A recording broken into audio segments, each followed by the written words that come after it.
नमस्कार, आपण पाहत आहात बहुजन हिताय न्यूज, जनसामान्यांचा बुलंद आवाज।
बेसिकली आपल्या ज्या वेळेला सिरियस असतात त्याच्या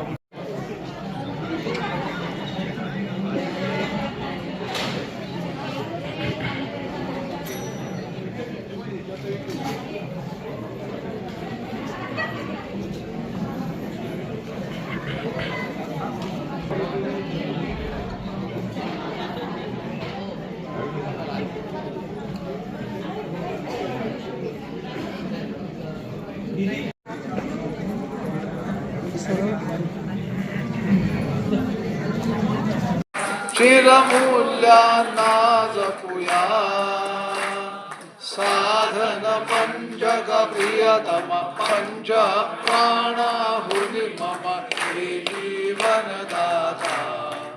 ओम जय जय जय गुरुवार सोना माता शिवानंद सुत गजाननान।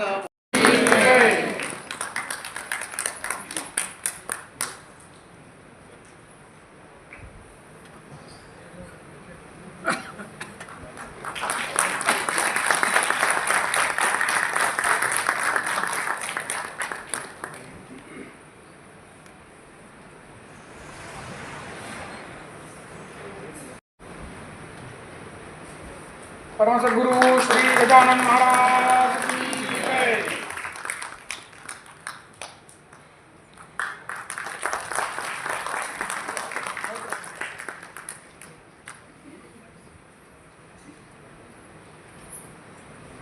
परम सद्गुरु श्री गजानन महाराज की जय।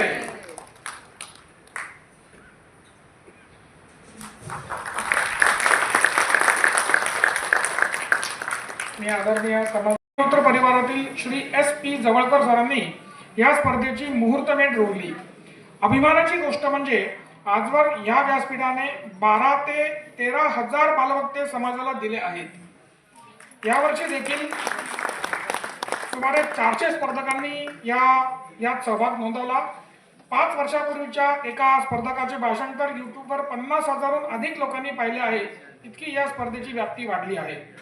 विश्व फाउंडेशन शुभ्री अक्कलकोट यांच्या शिक्षण विभागाअंतर्गत चालणारी ही स्पर्धा राज्यातील जिल्हा स्तरावरील सर्वात मोठी स्पर्धा आज मानली जाते। आज आपल्यामध्ये या स्पर्धेचे या वर्षीचे प्रथम पारितोषिक विजेते उपस्थित आहेत। मी त्यांना सविनय विनंती करतो की त्यांनी व्यासपीठावर यावे आणि आपला यथोचित सन्मान स्वीकारावा। श्री जवळकर सर।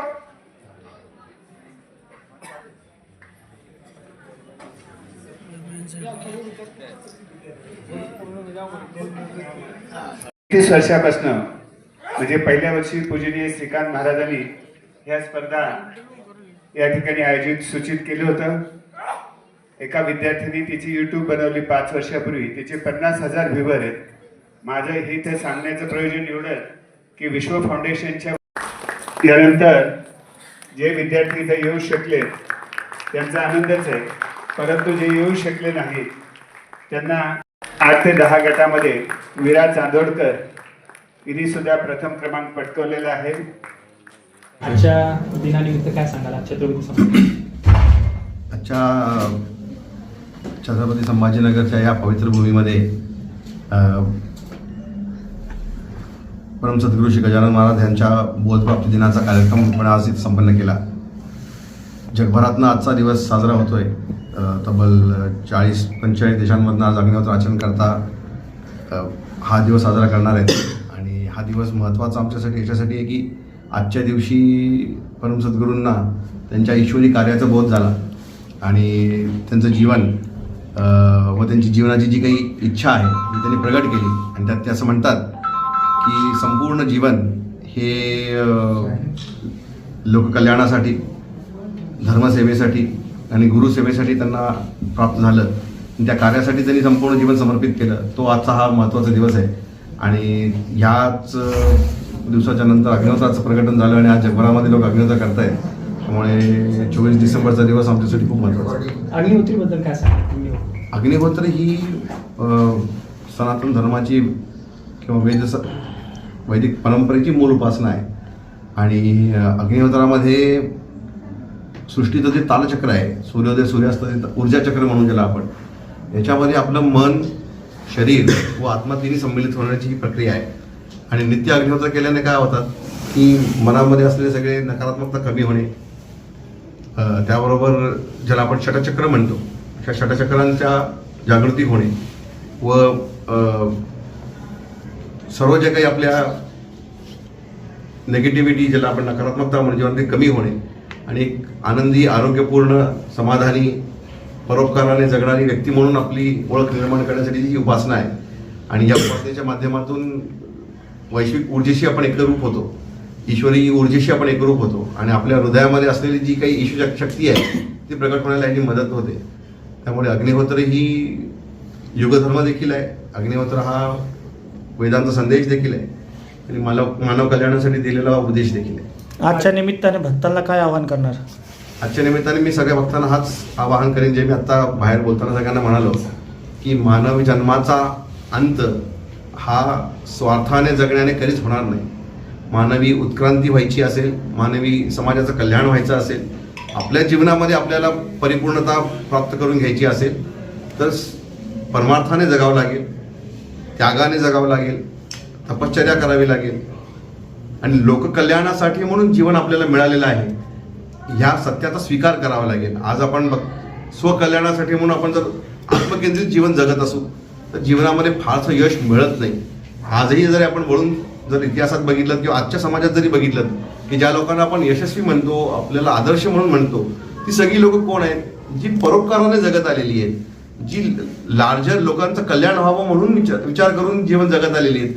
अशाच व्यक्तींना यश प्राप्त होतं, अशाच व्यक्तींना जीवन परिपूर्णता प्राप्त होते आणि अशाच व्यक्तींना आपण आदर्श मानतोय. त्यामुळे आपल्यालाही आपल्या जीवनामध्ये आनंद पाहिजे, आरोग्य पाहिजे, आपलं परिवार आपलं सुखी व्हावं अशी आपली अपेक्षा जर असेल तर आपण देखील लोककल्याणासाठी म्हणून परोपकाराने जगण्यासाठी तयारी करायला पाहिजे आणि या सत्याचा स्वीकार करायला पाहिजे. अशी या दिवशी मी सगळ्यांना आवाहन करेन की या सत्याचा आपण सगळ्यांनी स्वीकार करावा. आता दिवसेंदिवस प्रत्येक वास्तुविकासातील नकारात्मक शक्तीचा प्रभाव प्रत्येक ठिकाणी जाणवतो आणि हे फ्लॅट सिस्टीम झाली, गृह अवस्थेत झाली, तर हे अग्निहोत्रीचं जे प्रमाण आहे तर ते फारच कमी प्रमाणामध्ये समाजामध्ये सुरू आहे. तर याबाबत काय म्हणतात? मूल अग्निहोत्र ही जी काही संकल्पना आहे ना, ही काय आहे? ही विश्वभरामधनं जी ऊर्जा वाहन होते त्याचं सगळ्यांचं ती बॅलन्स करते. त्यामुळे अग्नी हे तत्व काय आहे? अग्नी हे तत्व सृष्टीच्या सृजनाच्या आधी देखील होतं असं म्हणलं गेलं वेदांमध्ये की सहयज्ञा प्रजा सृष्टा पूर्ववाच्य प्रजापती असं भगवान श्रीकृष्ण म्हणतात. त्यामध्ये असं त्यांचं म्हणणं आहे की अग्नी ही संकल्पना काळाच्या देखील आधी होती. म्हणजे आपण असं म्हणतो की काळ हा मानवी किंवा सृष्टीचा प्रत्यक्षदर्शी असा मानतो आपण, पण काळाच्या देखील आधी जी ऊर्जा होती, जी ईश्वरी ऊर्जा होती, ती अग्नि ऊर्जा आहे. आणि ती जेव्हा आपण आपल्या घरामध्ये अग्निहोत्राच्या रूपाने प्रगट करतो ना, तेव्हा कुठलीच बाकी नकारात्मकता घरात टिकून राहू शकत नाही. मग आपण म्हणाला तसं काही वास्तूला काही दोष असेल किंवा आपल्याला काही ग्रहामध्ये काही कुंडलीमध्ये दोष असेल किंवा बाकी काही जरी आपल्याला घरात नकारात्मकता जाणवत असेल, अग्नी त्या सगळ्यांचंच भस्म करतो आणि सकारात्मकता, प्रेम, सद्भाव, आनंद, उत्कर्ष, समृद्धी ह्या घरामध्ये निर्माण करतो. त्यामुळे अग्नी ही संकल्पना जोपर्यंत आपल्या घराघरामध्ये होती तोपर्यंत आपल्या ह्या भूमीमधून सुवर्णाचा धूर निघत होता. जेव्हा ती संकल्पना आपल्यापासून दूर गेली, आपण त्याला लांब केलं, आज आपण ह्या परिस्थितीमध्ये आहोत की आज अल्पायुषी त्रस्त ताणतणावात जीवन आपण जगतोय आणि ह्या भारत भूमीमध्ये जगतोय की जी संतांची अवतारांची भूमी आहे. त्यामुळे अग्निहोत्राचा जर स्वीकार आपण घराघरामधनं केला तर परत तोच वैभवशाली देश, वैभवशाली परिसर आपण निर्माण करू शकू, अशी आमची सगळ्यांची इच्छा, अपेक्षा आहे.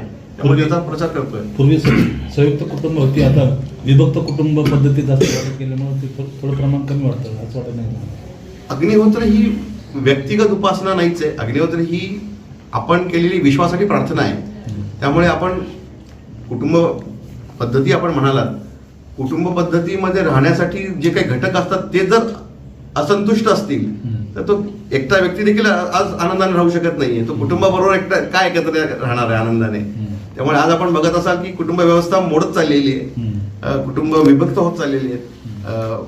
त्याच्याही पेक्षा जास्त मानवी जीवनामध्ये असलेल्या समस्या स्वतः आपण किती वाढवलेल्या आहेत. म्हणजे आज मानस व्याधी यांचं प्रमाण किती मोठ्या प्रमाणात वाढलेलं आहे. त्यामुळे आज आपण एकटे देखील आनंदी नाही राहू शकत नाही आहोत, तर पर्यावरणाबरोबर काय आनंदी राहणार आहोत? त्यामुळे अग्निहोत्र करून पहिल्यांदा स्वतःला आपल्याला संतुलित करायला पाहिजे, आपल्याला परिवार आपला संतुलित करायला पाहिजे, मग आपोआप आपल्या आसपासचा समाज संतुलित होत जाईल. अशी या अग्निहोत्राची मूळ बैठक आहे. धन्यवाद.